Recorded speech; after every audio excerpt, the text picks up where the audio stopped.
What is going on, Husker fans? This is 4 Hours to Lincoln. I am Ethan Vice. This is the only YouTube show that talks about all Husker athletics and every recap of every day. Um, I don't know where I'm going with that, but this show is raw. It is unedited. I do slip up at times when I talk, but that's okay. As long as you get your info, that's all that matters. So, got a lot to talk about here, and such short time to do so. So, let's talk about Sunday. We had a really good Sunday for athletics. Women's golf shined at the Westbrook Spring Invitational. Softball dropped one game against number 20 Utah, but bounced back, beating Cal State Fullerton. They did a great job there. We even earned a softball player of the week honor in that. Men's tennis takes down Tulsa. I'm telling you, men's tennis is looking really good right now. If you ain't checked them out in any way, you should try to. They're 7-4 right now. Really going on a tear as far as tennis goes. They're ranked like in the 50s right now, which is really good for Husker tennis. Usually we're ranked in the hundreds, high hundreds, so we're having a pretty good season as far as and I think we started out like in the 150s this year, and we're all the way up to like 58 or something like that. So looking fantastic in men's tennis. I know it don't get talked about whole lot, so that's why I'm here. That's why I'm telling you these things. Baseball beat Grand Canyon's, won that series 3-1 uh, over the weekend over Grand Canyon, so that's good. Wrestling beat Arizona State, but not without a cost.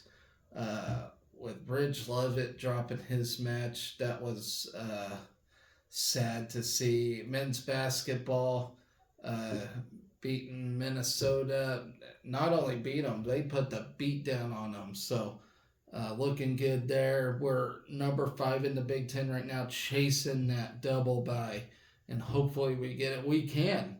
We as long as we win our games and things get shooken up above us, we could maybe sneak in that double bye. But we gotta win. That's the only cure and answer for that. So with that, beach volleyball also had a couple of games today against Ottawa and Wayne State. They won both of those in the first ever outdoor beach volleyball games. So they're 5-0 right now, looking really good.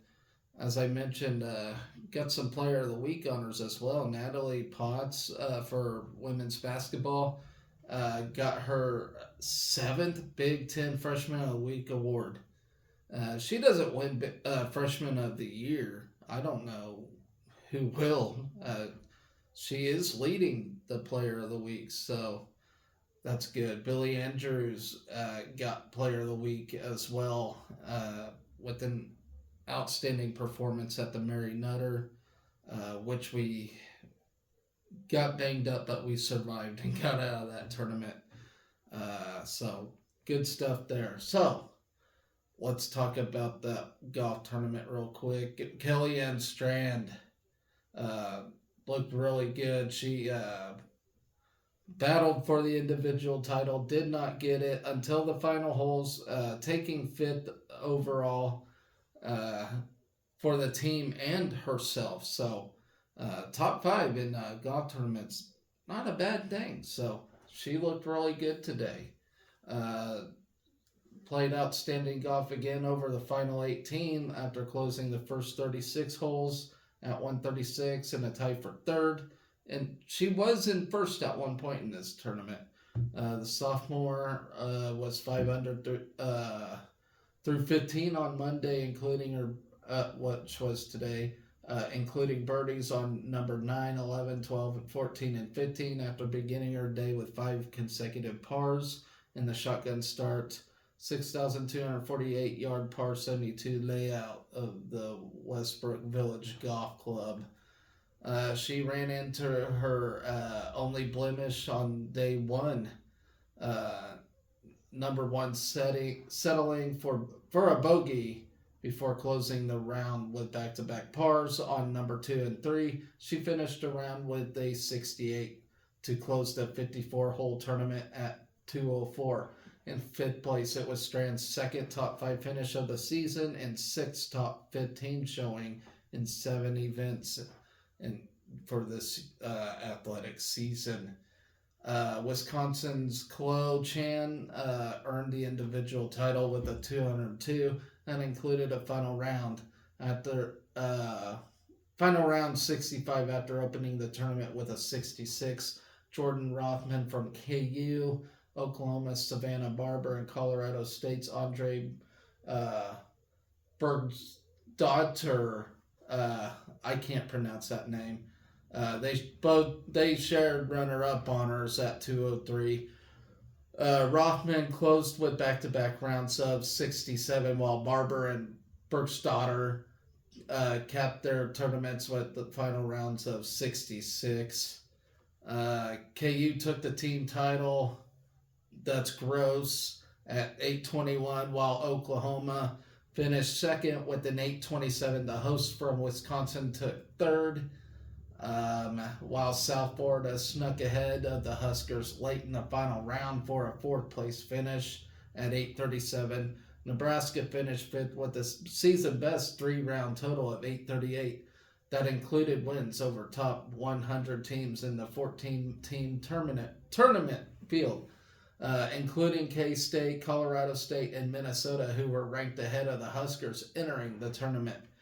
Nebraska's final round, 278, matched its best round of the season, joining a 278 in the opening round of the Sam Golden Invitational, which was on September 11th of last year.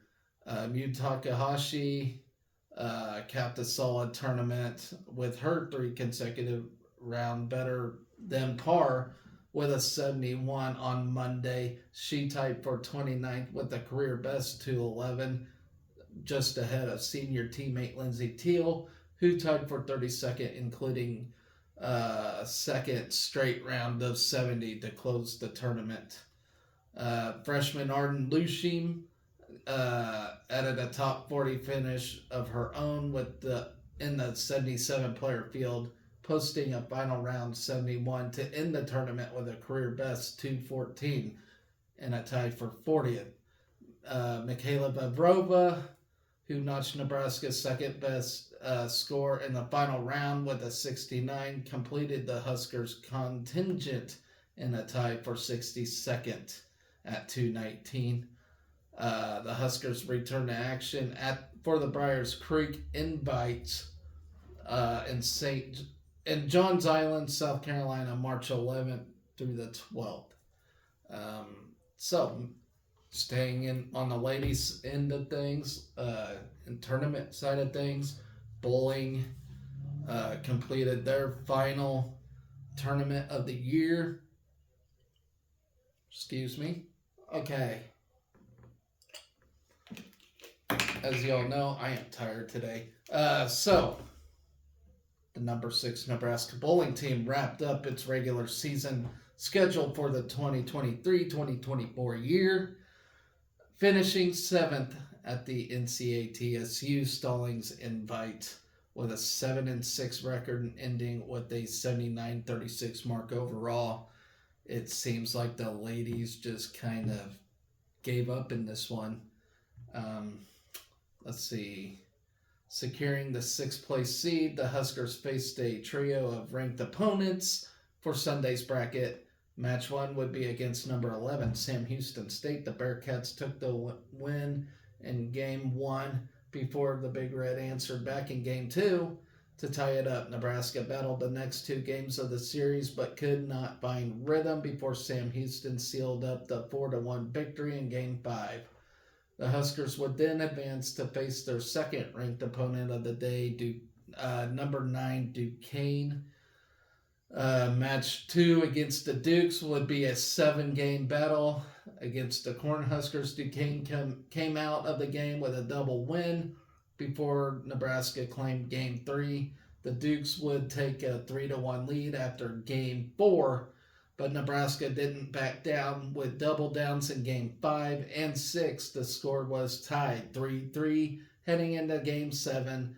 Lane difficulty would prove to be too much for the Huskers, tallying only 166 against the Dukes, 188 giving them the 4-3 victory.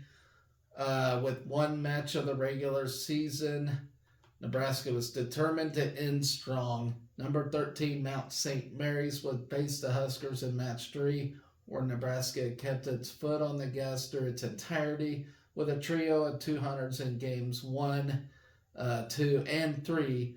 The Huskers had a comfortable 3-0 lead before sealing the 4-0 sweep in Game 4 to end the regular season. This is the Huskers' first season without a regular season tournament title since the team's most recent national championship, which was in 2021. Nebraska's last championship overall. Nebraska finished the season with double runner-up finishes at the Storming Blue and White Vegas Classic and Flyer Classic.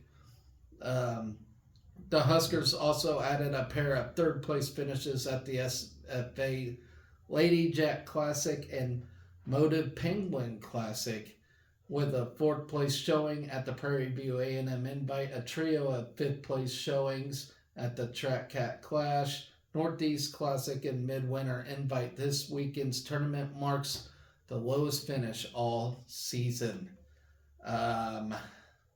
Although no tournament title to hoist, the Huskers hold a 79-36 season win-loss record and currently sit number 4 in the nation RPI rankings, which ultimately decide placements for teams in the postseason.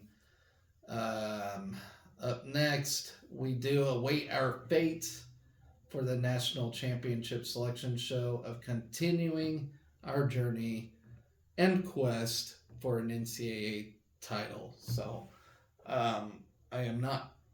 I don't know when that selection show is. I want to say it's this week sometime, maybe even today. I don't know. So, but stay tuned for that. See where we're at. We'll get in for sure. But, yeah, we'll see where we're at in that. All right, so let's talk softball now. Staying with ladies sports for the moment. Softball drops game 1 against Utah. 5-0 after four innings, only to see the Utes score the game's final 9 runs and rally for a 9-5 victory. Heartbreaker, to say the least. Let's see, Billy Andrews and Samantha Bland homered. I'm losing my spot here. Okay, hold on. I hate it when this technology's a bitch. I should just print this stuff out. Okay, so Billy Andrews and Samantha Bland homered during Nebraska's 5-run third inning, with Bland's blast being a grand slam, but Utah got back in the game with 3 unearned runs in the top of the 5th. Then in the 6th, Utah scored 5 times on just 3 singles, aided by 4 Husker walks. The Utes tacked on final insurance run up in the 7th. Nebraska lost late for the 3rd time this weekend. The Huskers led both San Diego State and number 19 UCLA on Friday before losing on walk-off singles in both games. Offensively, Billy Andrews continued her torrid hitting with a 4-for-4 effort that included her 6th home run in 9 games this season. Her 4 hits tied her career high. Bland finished 2-for-4 with a career high of 4 RBIs, and Sydney Gray added 2 hits and reached base 3 times. Then you have Kaylin Kinney, who took the loss for Nebraska, allowing 5 runs on only 2 singles in 1 inning. Sarah Harness made the start and allowed 3 unearned runs in 4.2 innings. Caitlin Olinsky pitched for the final 1 innings and was charged with 1 run. Sarah Ladd earned a win for Utah with 4-2 4.2 innings of 5-hit shutout relief. Nebraska tagged All-American Maria Lopez for 5 runs in 2.1 innings before Ladd came on in for relief. It was Utah who had the scoring chances early. The Utes did have runners on first and second to start the second inning, but a flyout and a double play ended the inning without a run scoring. Utah then threatened again in the top of the third. A leadoff walk and back-to-back singles loaded the bases with no outs. Nebraska then got a force out at home, and on the play, Julia Jimenez was ejected for her slide into a catcher, Ava Breadwell. The Huskers got another force out at home for the second out before a flyout ended the threat. After escaping the jam, Billy Andrews gave Nebraska a 1-0 lead. With a 1-out solo home run in the bottom of the frame, Peyton Cody and Breadwell drew back-to-back walks following Andrews' home run, and Bella Bacon singled to load the bases. Blandon hit her first career grand slam to push the lead 5-0. In the top of the fifth, Utah had runners on second and third. With 1 out, the Utes then plated their first run on a sacrifice fly before a 2-run homer cut the Husker lead 5-3. Kenny entered the game and quickly got out of the inning with a ground out, but Kenny ran into control problems in the top of the sixth. She walked the first 2 batters on 9 pitches. A fielder's choice followed by a stolen base put the tying runners on second and third. With only 1 out, Kenny then snagged a hard line drive back to the circle for the second out before a third walk of the inning. Loaded the bases for the top of the order. A check swing, 2-run bloop single, then tied the game before another RBI single gave Utah a 6-5 lead and marked the end of the day for Kenny. Utah added to its lead with an unconventional run in the top of the 7th. A leadoff single and a wild pitch put a runner at second base with 1 out. Following a strikeout, the Utes hit a ground ball to third. Bacon, the first baseman, was unable to tag the batter out, and when she threw to Kaneda covering at first base, it was ruled that Kaneda was not on the base.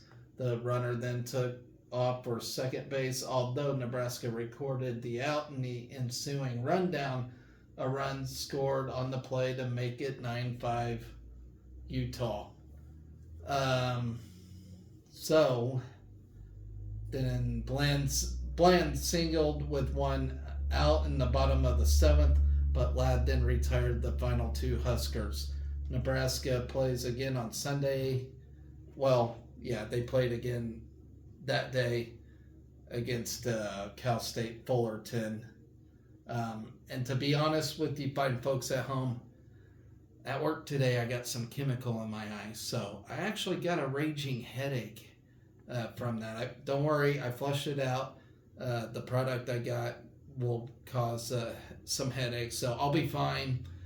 Having a hard time reading right now, but I'll be fine. I got good vision and all. It's just, yeah, got some gunk in my eye, and it just needs to tear down, I guess you could say. So yeah, that's why I'm kind of having issues today. So let's talk game 2 real quick against Cal State Fullerton. 5-run inning powered the Nebraska softball team to a 6-3 victory over Cal State Fullerton in the second of 2 games. Cal State Fullerton scored twice in the top of the first inning, but Nebraska scored all the runs it would need in the bottom of the inning. The 5-run frame was capped by a 3-run homer by Emerson Cope for her first career home run. Cope finished 3 for 3 at the plate with a career high of 3 hits. She also earned the start of the circle and threw the first 2 innings, allowing 3 runs. Caitlin Olinsky relieved Cope and earned the victory with 4 shutout innings, giving up only 1 hit. Sarah Harness picked up her first save of the season after she retired the side in order of the 7th. In addition to Cope's 3 hits, Billy Andrews finished 2 for 4 with a double and RBI in 5 games at the Mary Nutter Classic. Andrews went 13 for 21 with a double and 4 home runs. Stacy Chambers took the loss for Cal State, allowing 6 runs in 1+ innings. Cal State Fullerton scored twice in the top of the first, taking a 2-0 lead on a pair of RBI singles. Then the Huskers answered back in the bottom of the frame. Billy Andrews led off with a single and stole second before throwing an error, put Huskers on first and third with 1 out. Bella Bacon then cut the deficit in half with an RBI single that scored Andrews and made it 2-1. Samantha Bland followed with another RBI single to tie the game. Cope then hit a 1-2 pitch over the fence to center for a 3-run homer that put the Huskers on top 5-2. Fullerton came back with a pair of singles to start the top of the second inning, but coaxed back-to-back force outs at third base and a ground out to third to end the inning. Nebraska added to its lead in the bottom of the second. Brooke Andrews led off with a double and scored on an RBI double from her younger sister Billy. Cal State Fullerton matched Nebraska with back-to-back doubles in the top of the third to cut the Husker lead 6-3. But the Titans would get the only hit for the rest of the way as Zelinsky and Harness combined for 5 shutout innings. After playing its first 14 games of the season away from home, we finally get to host the Big Red Invitational on Friday, Saturday, and Sunday at Bowlin Stadium. So that is that for softball. Overall, not a bad performance at the Mary Nutter. It could have been a lot worse. We played some very good teams there, obviously. And obviously scheduled that when we got Jordy Ball. This team shows some promise, and I think we'll have a pretty decent year. So, yeah, we took some heartbreaking losses, but those were against great teams, you know. Just like baseball, I think we're going to have a really good Big Ten year. But we start off with these really tough, strong teams. And, you know, if you want to get better, that's all there is to it. You got to play these good teams. So, you know, I'm really comfortable where both baseball and softball are right now. Let's switch gears and talk about men's tennis real quick. Won the weekend at home with a 5-2 victory over Tulsa, who's number 56 at the moment. We were number 58, so we might jump a little bit. We defeated Texas Tech 4-1 on Friday, made it a 2-0 week with the upset win over Tulsa. And doubles against Tulsa, Leo Lindquist and Shunya Marioma had a close start, splitting their first 4 games 2-2. Lindquist and Marioma took over the rest of the match against Alex Okonkwo and Victor Tosetto to take 4 straight games and the match. Number 2 duos Calvin Mueller and Lars Johan battled but fell 4-6 to Callum Gale and Gus Tatamble. With doubles win split, the point came down to court 1. Huskers duo Anton Shep and Nick Weidenhorn faced ranked number 55 Pierce Rollins and Timothy Carlson Seeger. Shep and Weidenhorn had a tough start but did not back down despite their 2-5 start to the set. Shep and Weidenhorn fought their way into a set tiebreak, however, fell 6-7. Let's see. After dropping the doubles point, the Big Red had a dominant start to singles play. 5 Huskers took the first set, and Shep took the first singles win for Nebraska. Shep, competing in the number 1 slot, defeated Rollins 6-2, 6-2 on court 3. Mariuma was next to finish and win, taking down Okonkwo 6-2, 6-1. Christensen cleaned up on court 6, winning over Tatamble 6-1, 6-2. Mueller played the number 2 slot and clinched a Big Red victory with his 6-2, 6-4 win over Gale. Saisov tallied another point for Nebraska with a dominant second set, defeating Tosetto 7-5, 6-2. Johan faced Carlson Seager for what proved to be a tight matchup on court 4.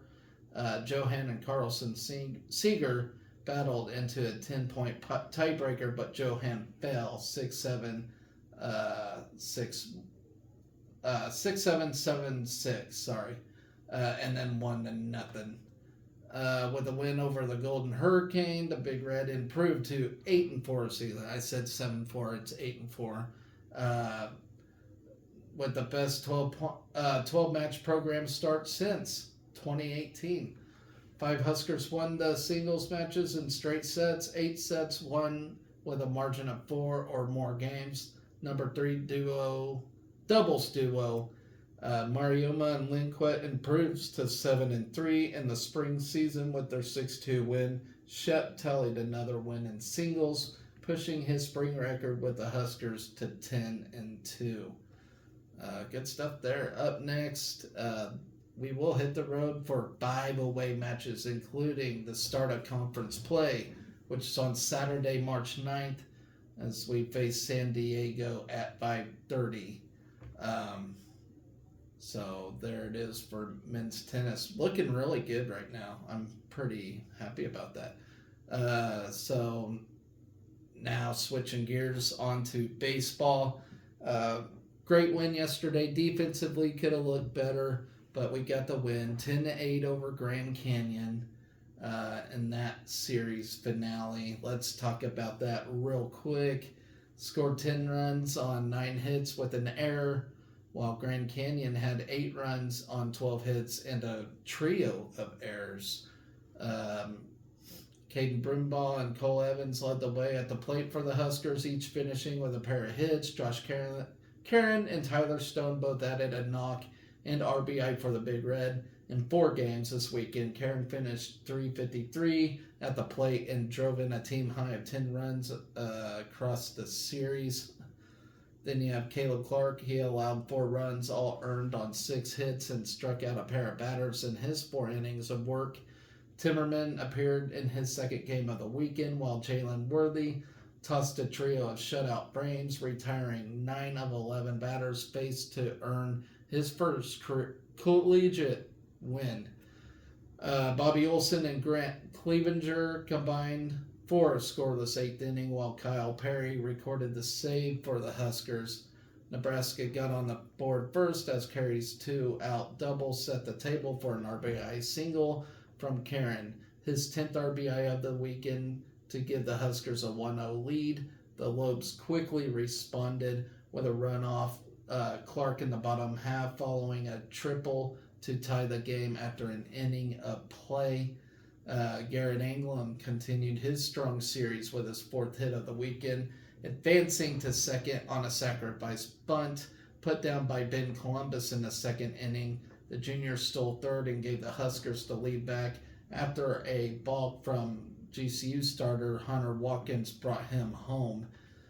Following 2 quick outs in the 3rd frame, Nebraska's offense rallied for 6 runs as 10 Huskers came to the plate. Stone drove in Riley Silva after his 5th hit by pitch of the weekend before the Big Red loaded the bases and forced the Lopes to turn to their bullpen. A wild pitch plated Columbus, followed by RBI knocks from Brumbaugh and Evans, which gave Nebraska an 8-1 advantage and its highest scoring output in a single inning this season.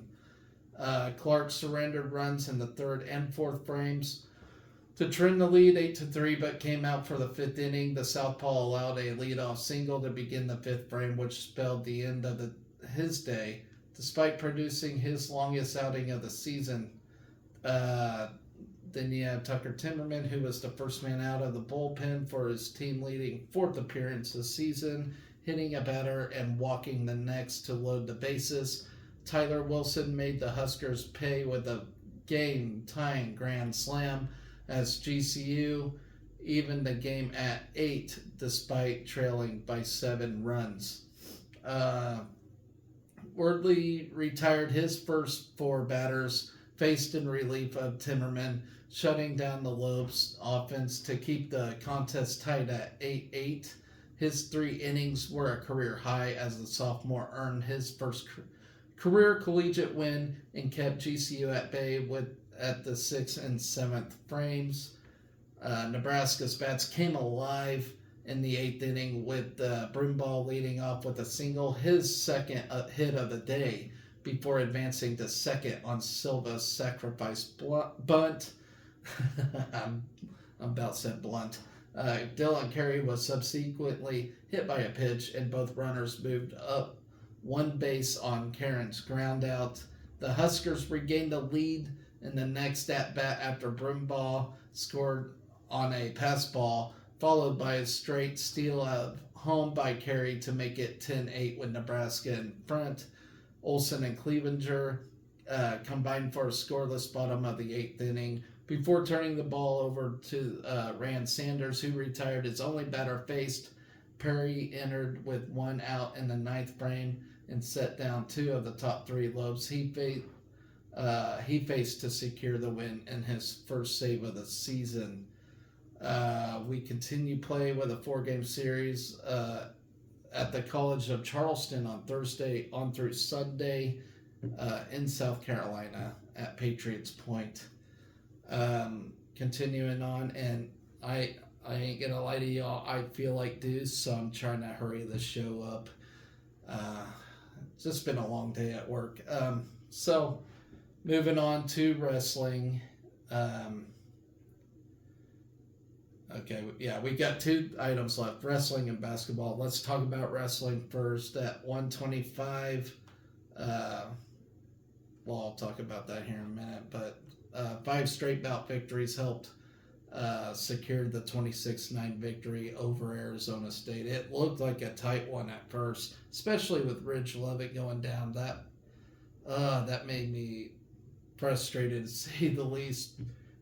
And he's got to be too, dropping the series finale or season finale duel against I can't think of his name, but I'll get to it here in a minute.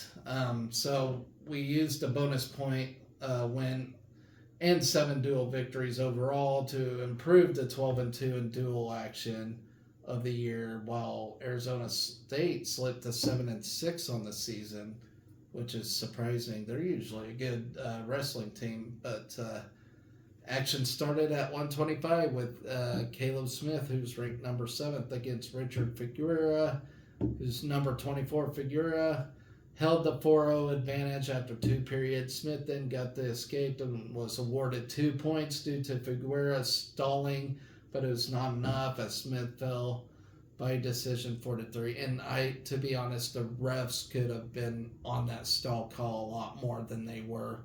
That was an incredibly frustrating match. I mean, Smith was,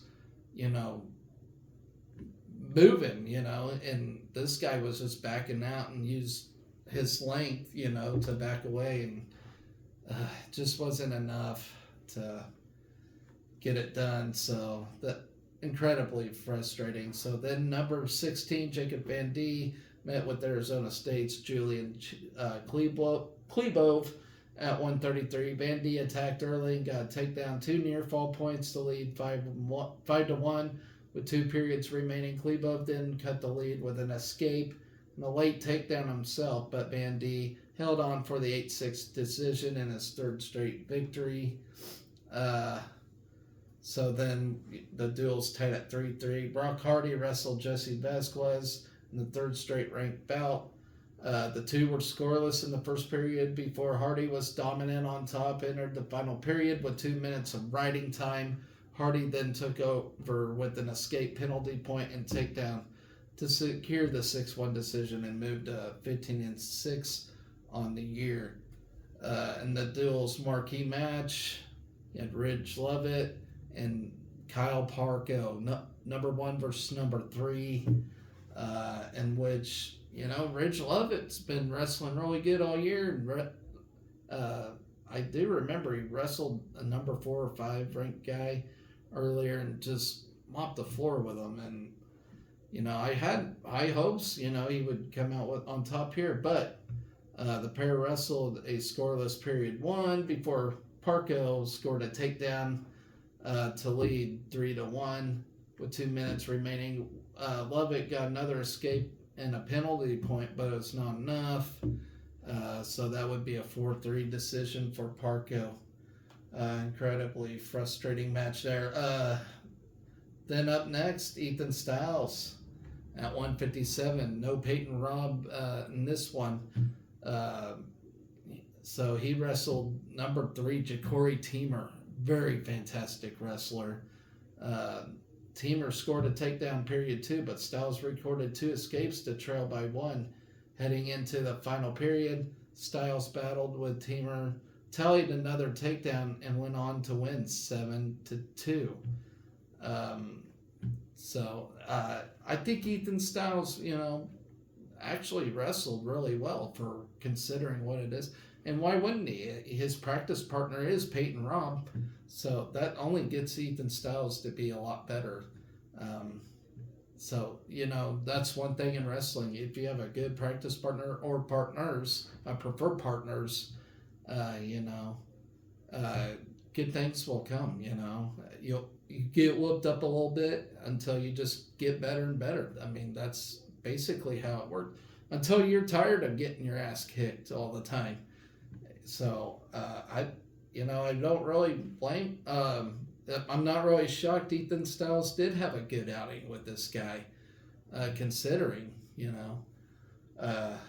so that wrestling's one of them sports. But if you have fantastic practice partners, you're only just making yourself better. So, I'm looking forward to seeing what he's got in the near future. So then at 165, you have number 15, Antrell Taylor, who wrestled Chance McClain with the Huskers down 9-6. After 2 periods, the wrestlers were tied 2-2. Taylor then let McClain escape before recording 3 takedowns and secured the 11-5 victory. Antrell Taylor, he improved 17-5 overall and 11-3 in dual competition. So, and he's looking a lot better as time goes on himself. Didn't really look himself yesterday, but he got it done. With the match tied again at 9-9, Bubba Wilson and faced Cale Valencia at 174. Wilson's escape was the long point of the bout. Here, the 1-0 decision in his 5th dual victory of the season. Looking for the 3rd straight win for Nebraska. Lenny Pinto. This guy, I get more and more excited to watch this guy each outing. I mean, he is fantastic. I can't wait till, postseason with Lenny Pinto. He's going to tear it up. Just you wait. But he met Tony Negron in the 5th ranked matchup of the afternoon. Pinto got a quick takedown and an escape, and he led 4-0 with 1 period to go. Pinto and Negron traded takedowns to period 3, but he maintained control and grabbed his 7th straight victory. The Huskers then held the 15-9 overall lead as Silas Allred took on Jacob Meisner at 197. Allred controlled from start to finish and scored 7 takedowns to secure the dual victory in his 7th straight tech fall of the season, 21-6. In the final match of the night, well, we had no match. Nash Hutmacher accepted the forfeit by whoever Arizona State's heavyweight is, and that was the duel. So Nash must have scared the guy off and takes a win for himself. So nothing wrong with that, I suppose. So up next, of course, is the Big Ten Championships, which will be held from March 9th through the 10th. So I'm really looking forward to that. The Big Ten Championships are always fun to watch, along with all the other conferences, Big 12, the MAC. They're all fun. So looking forward to all that. So last item of the day, men's basketball. And to be totally honest, I don't really feel like breaking this thing down. We just throttled Minnesota after a disappointing start to the season against Minnesota. And you know what? That revenge is good enough for me. Juwan Gary showed out. Everybody showed up. Casey, you name it. Sam Hoiberg played some good defense. What more can you say? These guys all teamed up and got the job done for another home victory. Second in the nation in home victories right now, which is truly impressive. And post game, I had to watch the post game from BTN. Usually these guys knock it, but man, they were just really giving Nebraska basketball high praise in this thing. And that was really fun to watch. And I'm sure a lot of you watching this show knows what went down in this game. We just got the job done. So I'm not breaking it down. I am actually feeling like shit right now, but what an impressive game. I'm very happy where this team is at, and I think all of Husker Nation should be too. And I told you at the beginning of the season we're gonna win a tournament game, and I'm thinking this is that hasn't changed at all. It has not. And right now, I don't think any team wants to play us. We're just looking really good. That's all I can say. Of course, I can always eat my words, but I swear we're going to win our first NCAA game this year, and it's going to be epic and it's going to be magical. And not only that, but I think we're going to surprise a lot of people in the postseason. Like I said, I may eat my words. We've been let down before, but I just have this hunch that it's going to get done. I just have a feeling. So, I don't know.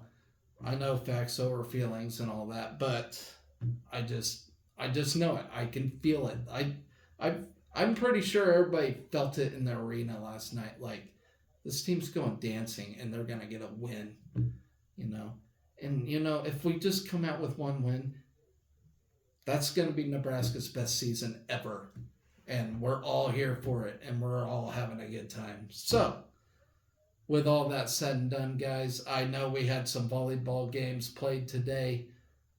Join me on Wednesday. I will talk about those games as well as preview the rest of the week. We do got another volleyball game tomorrow, along with the women's tennis game that got rescheduled against South Dakota. As y'all remember, it got postponed from last week due to some injuries, but we will take on South Dakota on tomorrow as well. So beach volleyball against Southwest Baptist and women's tennis against South Dakota. So that's what is on tap tomorrow. As I said, I will be here Wednesday, the only day without a sport, to recap the volleyball and tennis games and whatever else is going on in the world of Husker athletics. So I know this show's probably bland and probably will get some bad reviews, but I just feel like shit, and that's all there is to it. So got some EB in my eye today, so it doesn't make a man feel very good. So I'm going to sign off here and just relax for the rest of the night, and then enjoy a beautiful, beautiful day tomorrow. It's supposed to be nice. There is supposed to be a weather drop-off at some point, but it's still going to be in the 40s, which is comfortable for me. I'm a fat man, so I do enjoy cooler weather anyway. It is getting warmer out here, which means that it's about time for me to get a haircut as well. But anyways, guys, thank you all for struggling with me with this show. If you haven't done so already, please hit that subscribe button. It takes 2 seconds of your time. And always remember to be excellent to each other. Go Big Red.